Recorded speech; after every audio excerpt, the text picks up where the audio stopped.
U.S. Secretary of State Rex Tillerson is traveling to Pakistan and India today as a part of his Asia tour. He will meet Pakistan Prime Minister Shahid Haqqan Abbasi, then the Foreign Minister Khwaja Mohammad Asif and the Army Chief General Qamar Javed Bajwa. The U.S. Secretary of State is visiting Pakistan at the invitation of Foreign Minister Khwaja Mohammad Asif. Tillerson is expected to call on the Pakistani leadership to take action on terror and to demand a clear view on terror safe havens. Pakistan-US relations, stability in Afghanistan and regional security issues will be discussed during the meetings. Sources have told WION that Tillerson wants Pakistan to undermine support to the Taliban, giving an ultimatum to Islamabad that the future of ties with the United States of America will depend entirely on Pakistan meeting these conditions. Tillerson will meet with Pakistan Prime Minister and the Foreign Minister as well as the Chief of Army Staff. Ahead of the visit, here is what Tillerson had to say. Listen in. Well, I'll be traveling to Islamabad tomorrow, back to meet with the Pakistani leadership as well. And we have made some very specific requests of Pakistan in order for them to take action to undermine the support that the Taliban receives and other terrorist organizations receive in Pakistan. As we've said in this whole strategy, this is a conditions-based approach, and so our relationship with Pakistan will also be conditions-based. It'll be based upon whether they take action that we feel is necessary to move the process forward of both creating the opportunity for reconciliation and peace in Afghanistan, but also ensuring a stable future Pakistan.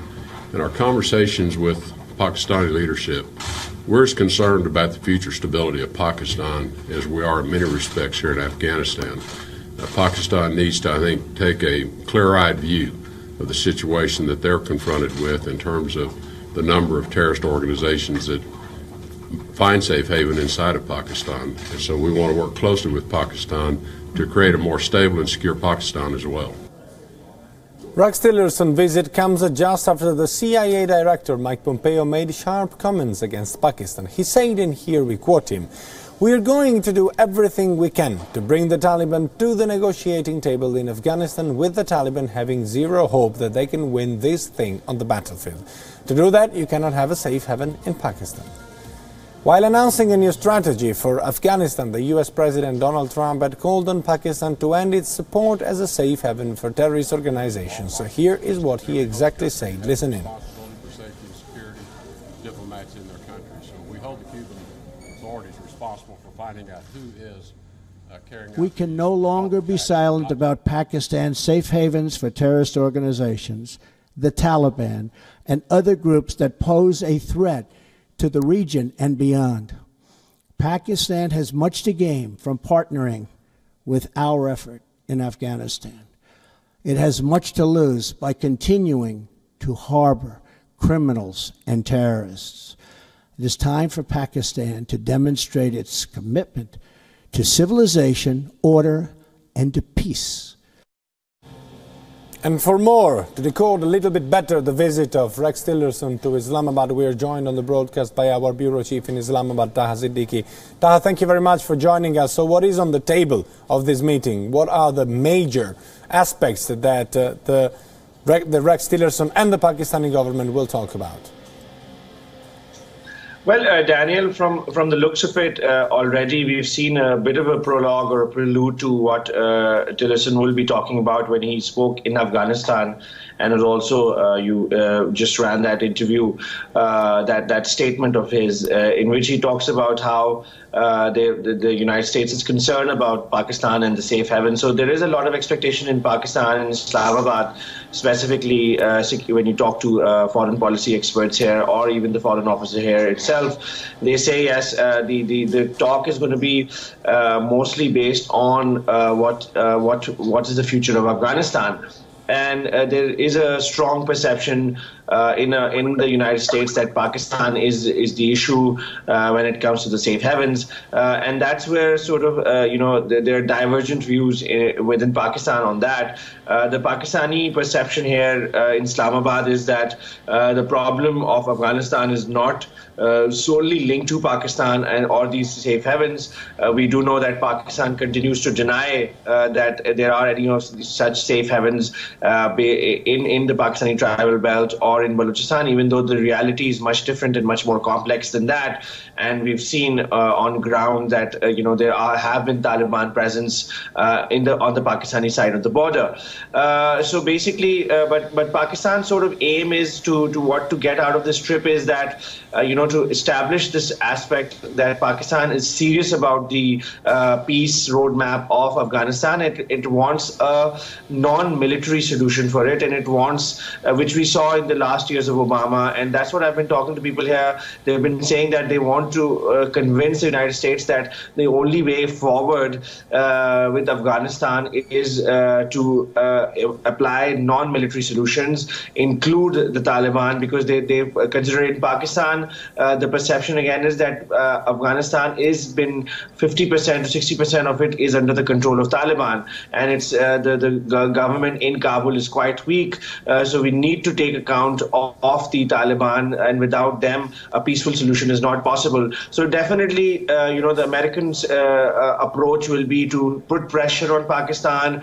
Some people feel that there are these strong armed tactics that the United States wants to use, but Pakistan hasn't come under that kind of pressure in the past also, and Pakistan has continued to repeat what I just mentioned about how they want the Taliban to be part of the solution and not the fact that one should go after the Taliban. This leads me directly in the next question I wanted to ask you. In fact, this approach, which is based on putting a lot of pressure on Pakistan in order to fight against the so-called safe havens that find place in Pakistan, could be actually counterproductive, couldn't it? Actually, it could make the situation slip from the hands of Pakistan, because if you put a lot of pressure on Pakistan, and Pakistan will try to attack as much as possible the Taliban could retaliate.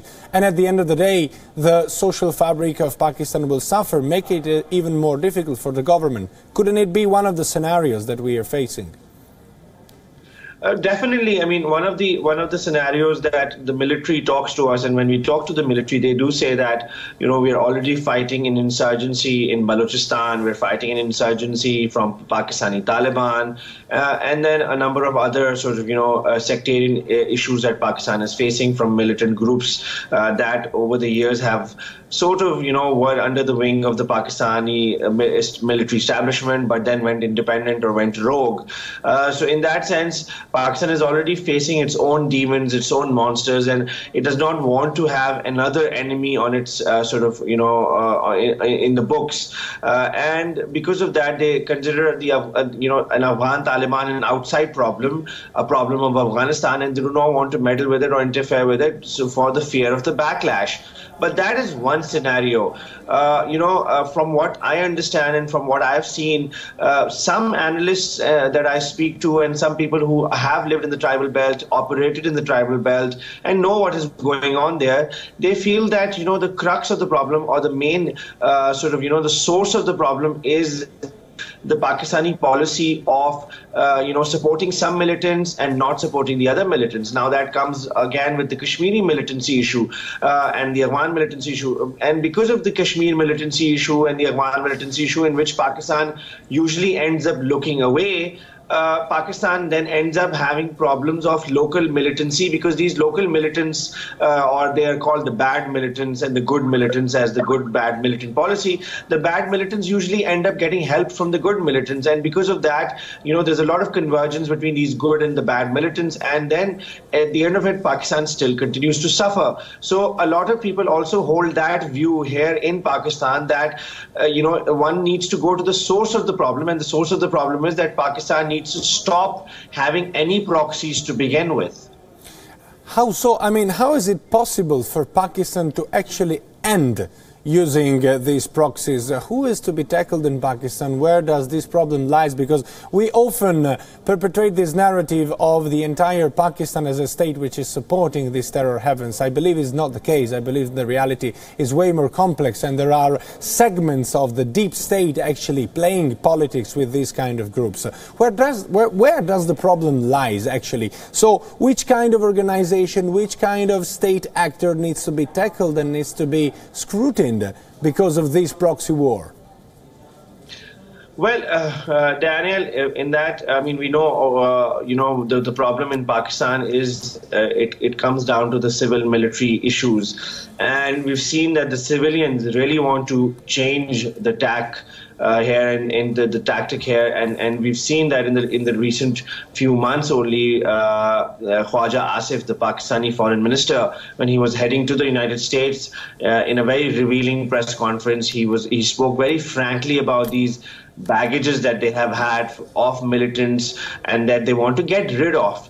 But then when we see on the other side, the military establishment, we saw that the military on just last in September, on 6th of September, which is the Defense Day, the Army Chief gave out a policy statement with regards to what Pakistan wants to do and what the world should do. And it's his exact words were that Pakistan has done enough. The world should do more. So, there's a completely, again, as I was saying, that there's a divergent view of United States and Pakistan. Similarly, there's a divergent view of, between the Pakistani civilians and the Pakistani military. And the Pakistani military has always prevailed, given the fact that, Pakistani military is a stronger institution than the Pakistani civilian institutions. And because of which the Pakistani military's policy and their policy to support these proxies and continue to engage with these proxies comes from the paranoia that they perpetuate in that threat perception that they have of India, that they have that threat perception of Afghanistan, and which comes from a past bitter experience of what happened with Bangladesh, how Pakistan was separated from Bangladesh. The Pakistan military wants to stay relevant, wants to stay, in power, and for that reason, it thinks that these strategic assets that it has will continue to perpetuate conflict in the area, and they will stay relevant. Thank you very much. This was Taha Siddiqui helping us to decode what could possibly happen regarding Rex Tillerson's visit to Islamabad.